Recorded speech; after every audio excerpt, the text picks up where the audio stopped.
By the end of this video, you'll know exactly what to look for when choosing the perfect location for your next investment property. I'm Jay, a property strategist at Pinnacle Choice, where we help hundreds of Australians build and manage successful property portfolios. The location you invest in plays a huge role in shaping your property investment journey. But how do you spot areas with high capital growth potential? How can you tell when a suburb is about to boom? What key factors should you be looking for? That's exactly what we're diving into today. We'll walk you through the key indicators we use to determine whether an area is a hidden gold mine or one to avoid.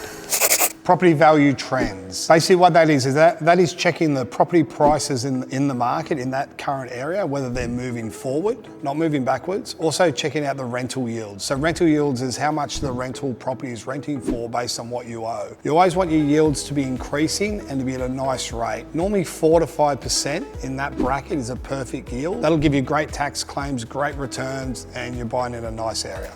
Rental markets. I just spoke about rental yields. This is more about vacancy rates.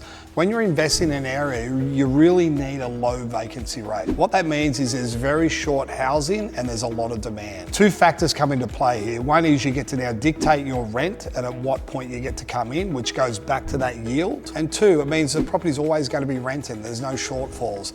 So if you do have a person that's going to vacate because they're going to build their own home or they're going to move out, within that month, you're going to have that property re-rented again. So there's no lag and there's no out-of-pocket expenses. Infrastructure and development. So we'll talk infrastructure first. Infrastructure is all about schools, shopping centres, transport. They're really, really important factors. Shopping centre is important because when mums and dads drop their kids off to school, they have somewhere to catch up, with their groups and their friends, and it just keeps them really active. But it really does dictate the price in which you're going to get your rental there. Plus you get property growth. Obviously with the more people moving in, more things to do with infrastructure, the growth then continues. Development is a key.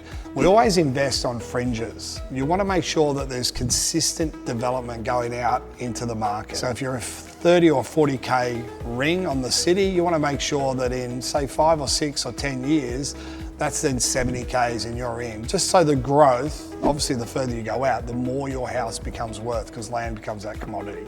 Comparable sales. This is a tricky one because a lot of people, when it comes to purchasing, investing properties or comparing sales, they use platforms. A lot of these platforms they're far behind the market. They're not accurate. Or there's also building companies on their advertising at really low prices and they don't go ahead with the purchase they have. They then go and purchase or they think they're purchasing a property 60, 70, 80,000 under, but it doesn't exist because it's a company advertising. It's a real dark hole. That's why you need to rely on your brokers for valuations and also companies like ours that have the contact. I'm Scott. Thanks again for tuning in. Remember to like, subscribe, and I'll see you guys in the next video.